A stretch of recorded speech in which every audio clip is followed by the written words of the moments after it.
美国能把星链卫星当成智能卵石用吗？不要以为60万美元的廉价货也能轻易打败中国的航天部。各位网友，大家好，我是刘小飞。今天我看到又有很多人找我，因为凤凰卫视一个栏目里边，这个节目主持人介绍了美国的反卫星计划，那找我的人就质疑我呀。你不是说星链卫星不能用于反导反卫星吗？人家凤凰卫视可说能啊！我一看这个节目呢，还真是一个老哥们儿做的。他首先介绍了美国当年的智能卵石计划，展示了一个智能卵石的外观还有机构图，然后就说星链那42000颗卫星可以改造变成智能卵石，就成了美国的反导反卫星系统。所以人家说了，你解释一下吧，那就解释呗。其实我记得前年嘛，中国成功进行了一次反导实验之后，我专门讲解了一期反导反卫星需要什么样的关键技术。那个时候呢，可能看的人少，现在很多网友估计是没看过，没关系啊。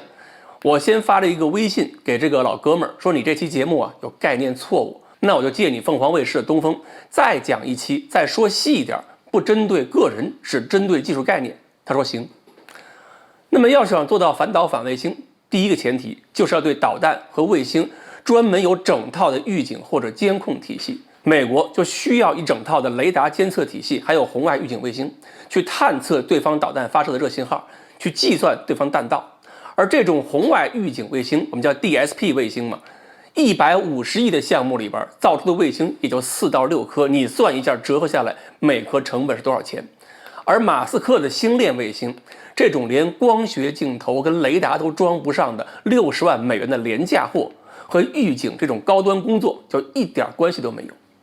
再说拦截，前年我介绍过，现在反导反卫用的都是动能拦截器，也就是智能卵石逐步发展下来出现的产品。动能拦截器的英文缩写是 KKV， 后来出现了能够拦截多目标的叫做 MKV， 就是一个平台上可以携带多个小的 KKV。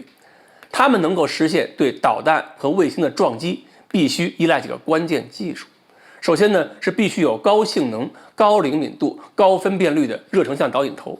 这个性能有多高呢？按美国要求，300多公里距离上，导引头就必须能够发现和识别对方的弹道导弹弹头，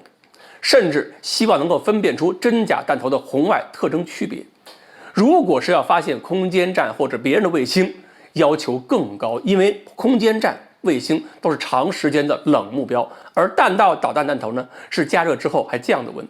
以前还有人问，那不用热成像导引头，不用雷达，能不能够靠地面测控实现航天器撞航天器？答案是不行，因为地面测控在那个轨道高度上就没有那么高的精度来满足可以引导一个航天器撞另一个航天器。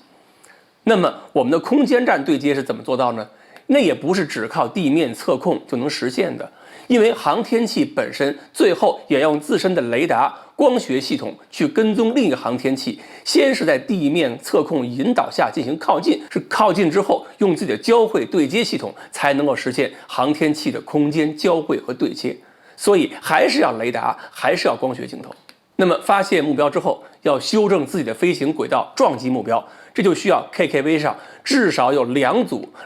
至少是8个高性能大推力火箭发动机，负责姿态调整和变轨。这个高性能高到什么程度呢？最早这个小发动机要求就必须达到推重比大约是400左右，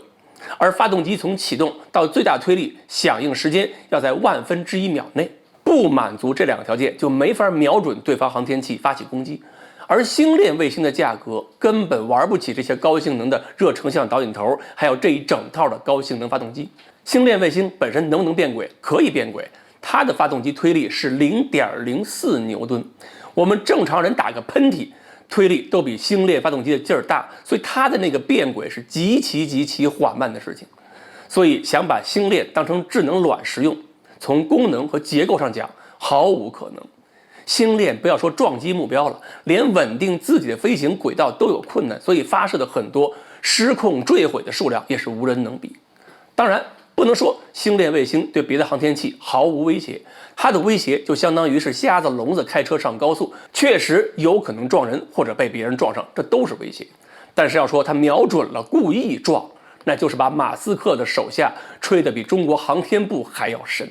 至于说42000颗星链都改造一下变成 KKV 行不行？那么改造完结构就必须和现在的 KKV 或者 MKV 是一样的，一枚运载火箭可只能发射一个这样的 KKV 或者是 MKV 啊。美国发射星链卫星是一枚火箭发射60个，那你要发射 MKV、KKV 是一枚火箭发射一个的话，42000枚星链，那可就是42000枚运载火箭的发射量啊！换哪个总统都得哭死。所以还是那句老话，识别一个信息是真是假，别看各种非专业 UP 主博主的传闻，更不要靠情绪判断，觉得爱听的才是对的。凤凰卫视上，我这个哥们儿呢，也是因为话题不在他的专业领域内，估计也是看错了资料，吃了亏。好，关于星链跟反卫星到底能不能有点关系，今天呢我们就聊到这里，欢迎大家继续关注我们的话题，我们一起继续讨论。